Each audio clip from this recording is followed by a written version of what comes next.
I read 8 books in January. I'm Veronica, and this is the Reading Chronicles. My first book was The Ministry of Time by Kaliane Bradley, published in 2024, narrated by Katie Leung and George Waitman. This time travel love story, which bears no resemblance to the Spanish series El Ministerio del Tiempo, if you've ever seen that, received a lot of buzz last year and was even nominated for the Women's Prize for Fiction. So even though romance doesn't typically appeal to me, time travel does, and I was still curious to know what all the hubbub was about. Now, this story follows an unnamed narrator working for the British Ministry of Time, and this ministry is experimenting with time travel by removing people from their past timelines and bringing them into the 21st century. In order to avoid disrupting the future, they specifically pick people who would have died in their original timelines. And I'm guessing this means that they were close to death in their original timelines because we all die in our original timelines. Anyway, our narrator's job is to function as a bridge to these individuals pulled from their timelines. They're known as expats, and her charge is Graham Gore, an explorer who would have died on a failed Arctic expedition in 1847. The Bridges live with their expats, helping them to adjust to modern times and monitoring for any abnormalities. It's an interesting premise, and I did enjoy some parts involving Gore getting used to our modern ways, like being able to hear whatever song he wanted on Spotify, being called a DILF when he was out walking in the streets, and adjusting to the idea of Tinder. I particularly enjoyed him having to adjust to the idea of the presence of different races. As a Cambodian British woman, but one who passes simply as British, the narrator is frequently interrogating the idea of race, as many of us do, particularly many of us mixed race people. And having to explain to Gore the idea of not being from one place but not quite belonging to another really rang true for me. And the narrator's colleague and friend, Samilia, a Black woman, has to teach her expat that the word negress is no longer an appropriate term. The idea of race is so tenuous and fraught with meaning when one speaks of it in a normal context. So to have to explain our modern ideas about it to someone from over 100 years ago is a clever way to interrogate the way our attitudes about it have changed over time. The same goes for other social issues and constructions such as gender, sexuality, and inherited trauma. The story was strongest when it worked to grapple with our ever-changing and imperfect societal norms. Now, the romance aspect of it, I suppose it was fine. Gore and the narrator fall in love when they are placed in a safe house to protect them from spies from the future. To me, it felt kind of rushed and arbitrary, but I always kind of feel like that when I know the purpose is for these two characters to fall in love, so you might want to take my opinion with a grain of salt. Although I will say that this story was clearly written by a woman because only a woman would include asking for consent in a spicy scene and portray it as hot. Despite what we say, men still don't seem to believe that actually we do think that's quite hot. Now, as for the time travel aspect of it and these future spies, I'll admit I didn't follow everything that happened in the flurry of activity at the end. The majority of the story was somewhat slow and then picked up in action in the last quarter where there was all this tiny whiminess. I was mostly confused because the story seemed to pay no attention to the time paradox, which is essentially whatever happened in the past, and it has to have happened in order for the future to happen. Cue Daniel Faraday saying whatever happened. You can't go back in the past and change it, because if you did, then the future you that went back into the past to change it would no longer exist. Now, if we're talking about multiple universes, that would be something different. So I don't know how these future people expected the plot they wanted to carry out to actually be effective. And it sort of changed this book from a romance/social examination to a futile sci-fi adventure. It was fine, and I don't begrudge anyone who liked it, but I really have trouble trying to find the logic in the way the story wrapped up, and ultimately, I think it tried to do too many things. Caste: The Origins of Our Discontents by Isabel Wilkerson, published in 2020. In her follow-up to The Warmth of Other Suns, which traced the migration of Black Americans from South to North in the years following Reconstruction, Isabel Wilkerson turns her eye to the structure upholding society. Not racism, but caste.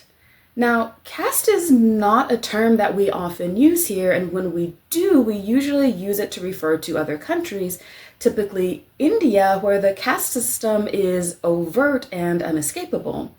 Yet she asks, is that not the case here? Where far more than name, skin color is the signifier to the caste to which one belongs? It's a daring hypothesis that Wilkerson puts forth, that racism in the US is akin to the caste systems in India and the one that ruled Nazi Germany. And she sells it. Wilkerson defines caste system as an artificial construction, a fixed and embedded ranking of human value that sets the presumed supremacy of one group against the presumed inferiority of other groups on the basis of ancestry and often immutable traits. A caste system uses rigid, often arbitrary boundaries to keep the ranked groupings apart, distinct from one another and in their assigned places. A caste system endures because it is often justified as divine will, originating from sacred text or the presumed laws of nature, reinforced throughout the culture and passed down through the generations. The assigning of race, a purely social construction, is an assigning of caste, one in which the lowest white man counted far more than the highest Negro. We can even see how the ideas of race changed in order to uphold the dominant caste. So when Irish or Italian immigrants were once not considered to be white, the race line changed in order to grow caste numbers and to widen the separation between them and those they considered to be below them.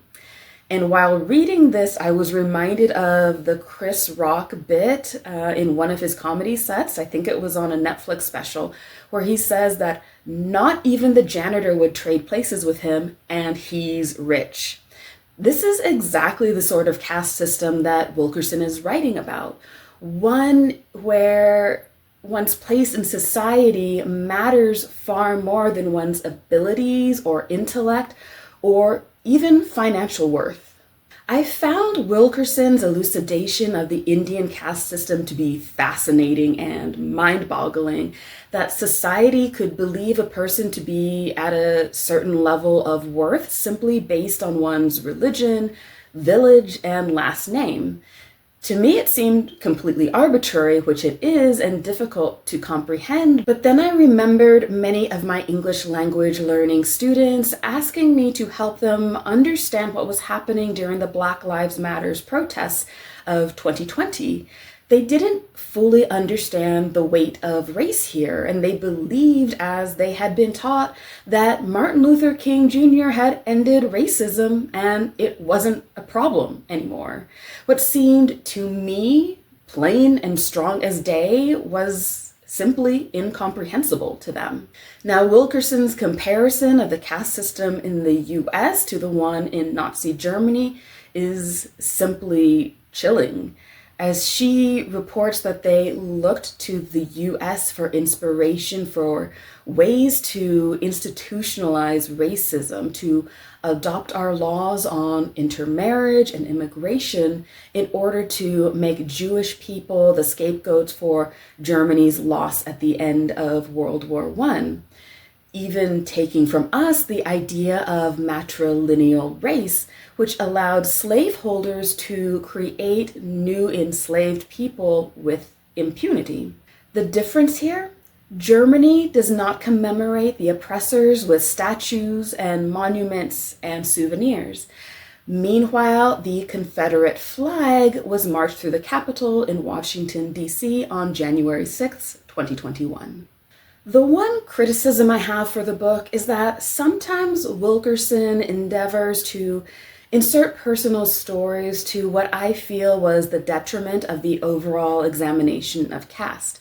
There are instances in which she vividly experienced the way caste system is enforced, such as being followed in the airport by DEA agents or a business owner refusing to believe that she was the reporter for the New York Times that he had scheduled an interview with.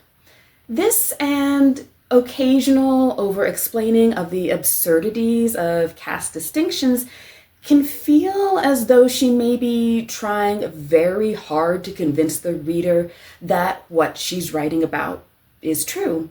And I suppose this is an effort to reach people for whom the idea of race as a social construct is new.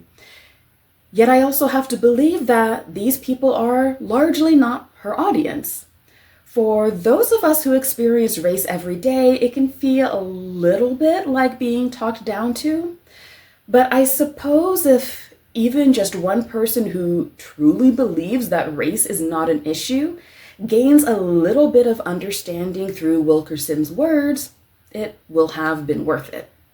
The book is an overwhelmingly enlightening look at the invisible system that keeps American society in check long after freedom was promised to all. And for one last bit of irony, Wilkerson included a small mention of a sociological study in which it was found that white felons applying for a job were more likely to get hired than African Americans who had no criminal record. Now, this book was published in 2020. Reading it in 2025, all I could think was, tell me about it.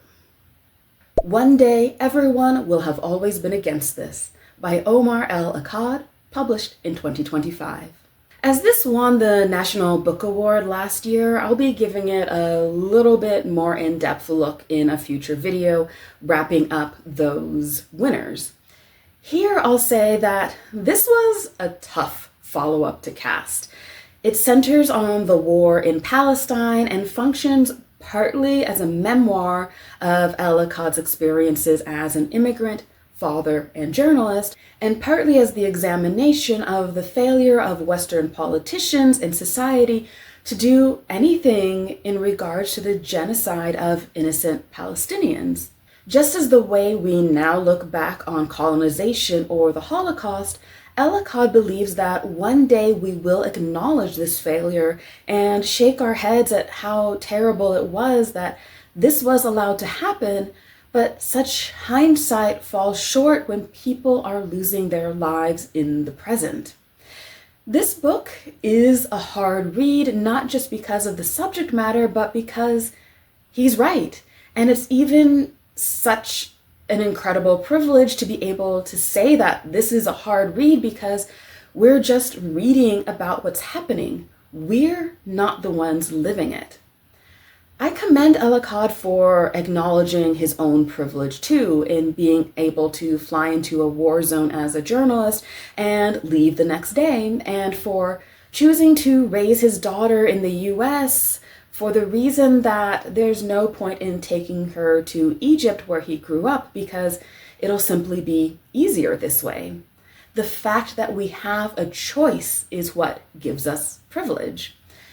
The one criticism I have for this book is that it, like Caste, sometimes focuses on personal stories, and this forces the events that he's writing about to take a back seat. And this can distract from the much needed attention for the war in Palestine.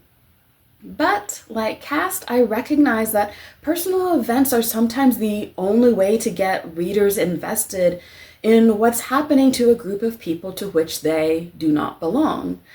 If this can affect the writer, whose words they are holding in their hands or hearing in their ears, this person who is not like them, but in allowing him into their lives, they cannot deny is human, maybe all of these other people matter too. Maybe they too are all human. The Leftovers by Tom Perrotta, published in 2011. I decided to finally rewatch Lost last year when it was on Netflix. This is the only show that I've ever watched from debut to finale, and I only missed one episode. It was the Nikki and Paolo episode, so I didn't really miss too much.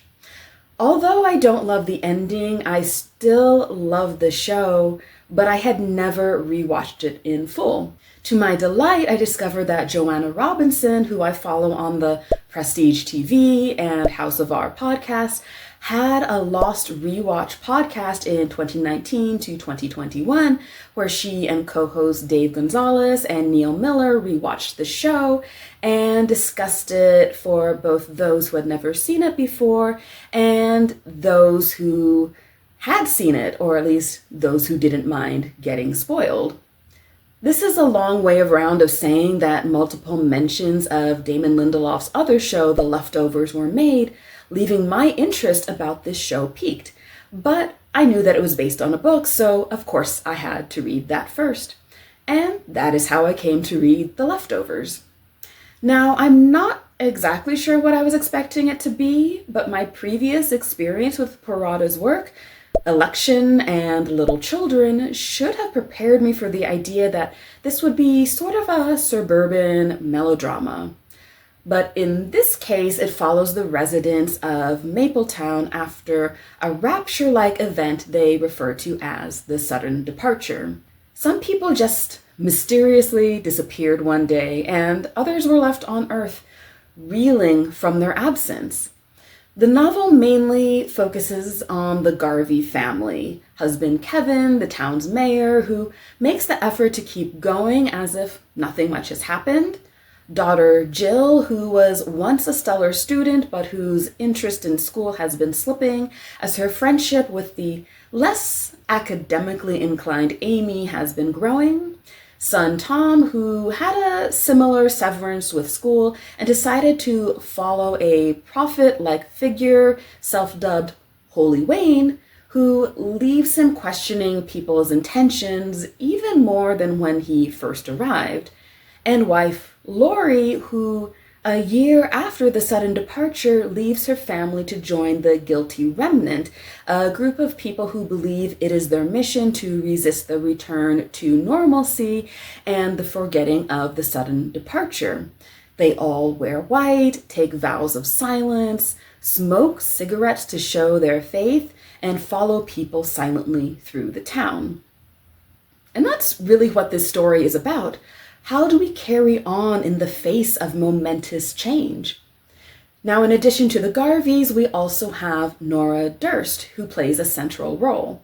We're introduced to her as she's giving a keynote speech at the parade for the first annual Departed Heroes Day of Remembrance and Reflection, 3 years after the sudden departure. While she originally thought her speech was going to focus on the best day of her life with her family, a day that they spent together at the Jersey Shore, she ends up talking about a day in which everyone was sick, a day that they refer to as the family puke-a-thon, a day that no matter how bad it was, she would give everything to have it back in order to also have her husband and children again.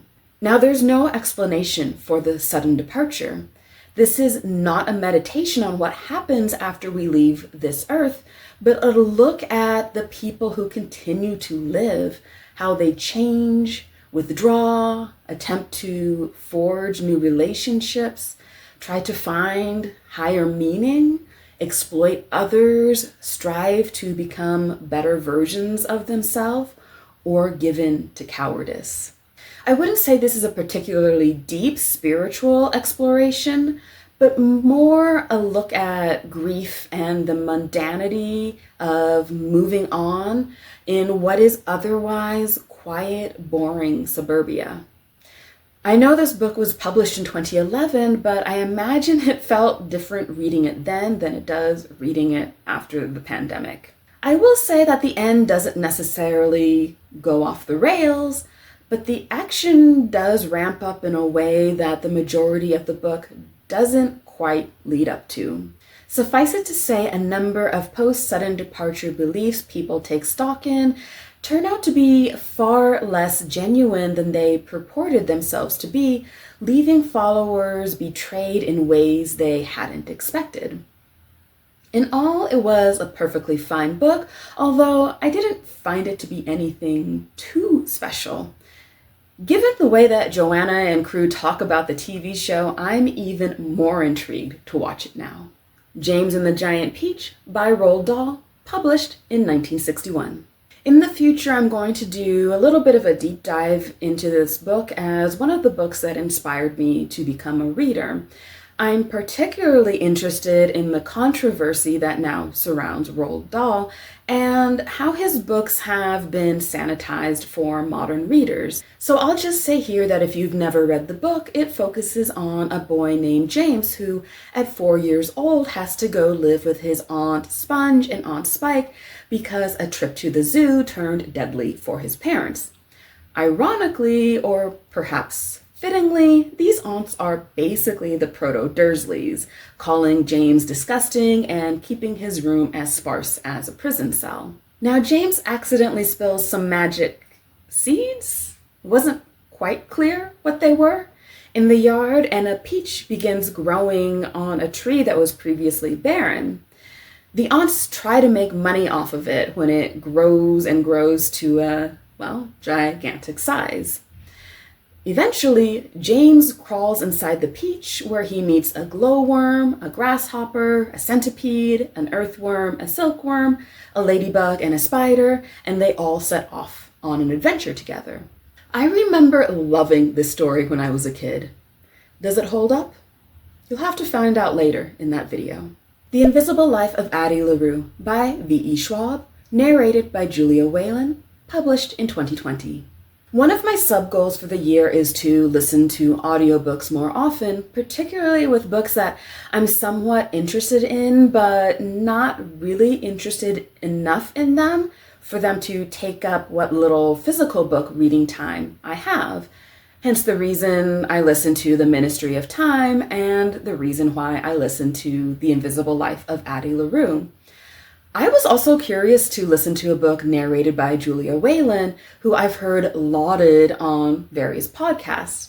So I dove into the story about a girl who makes a deal with the devil to live forever, only to have everyone forget her, until one day someone doesn't. I will say that Whalen was fantastic as a narrator. I get the hype. The book, not so much. Now, Addie, born in 1691 in France, is fiercely independent and wants the opportunity to live her life. When she's betrothed against her will to a man she doesn't love, she runs into the forest and begins praying, only she doesn't realize night has fallen and she has made communion with one of the dark gods that her witchy friend Estelle has told her to avoid. Her prayer to have time, to belong to nobody is answered, but she doesn't realize exactly what she's given up in the pact. Essentially, she failed to read the terms and conditions. I imagine that print is really small. She is naturally shocked when she returns home and her mother fails to recognize her, as does her friend Estelle, and she comes to realize that she will have to live out her interminable years alone, stealing food and finding places to sleep, for while she cannot die, she is also not immune to pain. Now, 300 years pass from this date. By 2014, she's moved to New York and wanders into a bookshop. Because, of course she does, because all meet cutes have to happen in bookshops or cafes or other twee places, where she takes a copy of the Odyssey in Greek. When she tries to return it the next day, the store clerk, Henry, says he remembers her from the previous day and is upset that she would try to steal a book and then return it. At least I think she stole the book. I don't quite remember, but I think that's why Henry was upset with her. Anyway, the important thing is that Henry remembers her, and so begins their inevitable romance. Now, I've heard a fair amount of criticism for the book for its lack of diversity. For all the years that Addie lives, she only interacts with one person of color. And so while that's absolutely preposterous, I was prepared for the blinding whiteness of the novel. Where the book lost me was the fact that for all the years of history that Addie experienced, her main concern was to fall in love. That's it. Think of all you could do if the moment you left a room, nobody remembered you. There is one brief point when she becomes a French spy during World War II, but we don't learn much about that aside from the fact that she ends up locked in a cell and she calls on Luke, short for Lucifer, the devil who she made a pact with and who visits her periodically throughout her life. She calls on Luke to set her free. Honestly, that would have been a more interesting story. What does one do when condemned to life, both on Earth and in prison? How Edgar Allan Poe would that be? But no, we get no interiority of Addie beyond her quest for love. And not to spoil anything, but Henry is a real Ted Mosby, so these two sad sacks are perfect for each other. But there's no real mention of any other historical event, no insight into what it must have been like to witness the devastation of colonization, to see the fall of the British Empire, to experience the dawn of civil rights in the US, where she was living at that time. By all means, let's just focus on romance, because there couldn't possibly be anything more important. I'm not saying the desire to be loved isn't nearly universal, nor is it not understandable, but it's not always the most important or most interesting thing that could happen to a person, and the story is sorely lacking due to this. I suppose the point was to create a star-crossed lover's story, one of two people meant to be, and I suppose that's fine if you're into that thing, but to me, that is not interesting. And the end, the supposed twist of the book itself, it's been done before. I'm hard-pressed to remember why I had any interest in reading this story at all. The Intentions of Thunder by Patricia Smith, published in 2025. Now, these next two summaries will also be brief, as I'll be giving a longer overview in my discussion of the 2025 major prize winners. So the first is this book of poetry that won the National Book Award. Now, I'll admit, I'm not big on poetry, and I really hate the bizarre assumption of, hey, you read a lot and you're smart, so you must read poetry. Now, I'll throw down with an epic poem now and then. Paradise Lost is one of my favorite books, but modern poetry doesn't do a whole lot for me. That said, while I didn't necessarily find myself moved or intrigued by all of the poems in this collection, Smith does a fine job of tackling issues highly relevant to the Black experience today. From murdered fathers to sons in jail to the braiding of hair to the fussing over of skin tones to historical events like the murder of Emmett Till, the Great Migration, Inauguration Day 2008. Smith runs the gamut of highs and lows, although mostly lows, Black Americans have been witness to over the years. To me, some of the most striking poems in the book are the ones that are preceded by short news snippets about the killing of unarmed Black individuals, such as December 2nd, 2014, Phoenix, Arizona. Romain Brisbane, 24, an unarmed father of 4, was shot to death when a police officer mistook a bottle of pills for a gun. While 14 poems of this manner may seem like a lot, what's more harrowing to know is that this is just a fraction of the lynching of Black individuals that have happened throughout time. No matter your stance on poetry, the emotions bleed from the page, making this a truly affecting piece of art. Last was Las Niñas del Naranjel, also known as We Are Green and Trembling in English, by Gabriela Cabezón Cámara, translated by Robin Myers and published in 2023. Now, I have to admit, I did not understand much of what was happening in this novel. Perhaps that's because my Spanish is rusty. It's been some months since the last time I read a book in Spanish, but I also think it's because this writing style is not particularly straightforward. I would be able to judge that better in English, but I can tell you, having read Laszlo Krasznahorkai's Satan Tango, a book being written in English doesn't necessarily mean that I'll understand it. Regardless, what we have here is Antonio, once a soldier and conquistador, now having deserted his army and fearing punishment, writing a letter to his aunt, a prioress of a convent that he escaped as a child. What we learn, and this happens in the first few pages, so it's not a spoiler, is that Antonio started life as a girl and was given to his aunt to be brought up in this convent to be a nun. Now in the new world, he confesses his sins to his aunt while also taking care of 2 Guarani girls he saved from enslavement.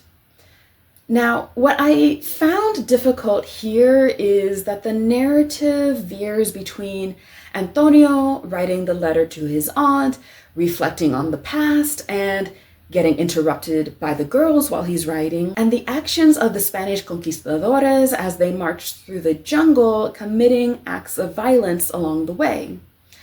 Now, the publisher's page says that this is based on a real figure of the Spanish conquest, calls it a queer Baroque satire, a surreal picaresque, and a searing critique of subjugation, colonialism, and tyranny of all kinds.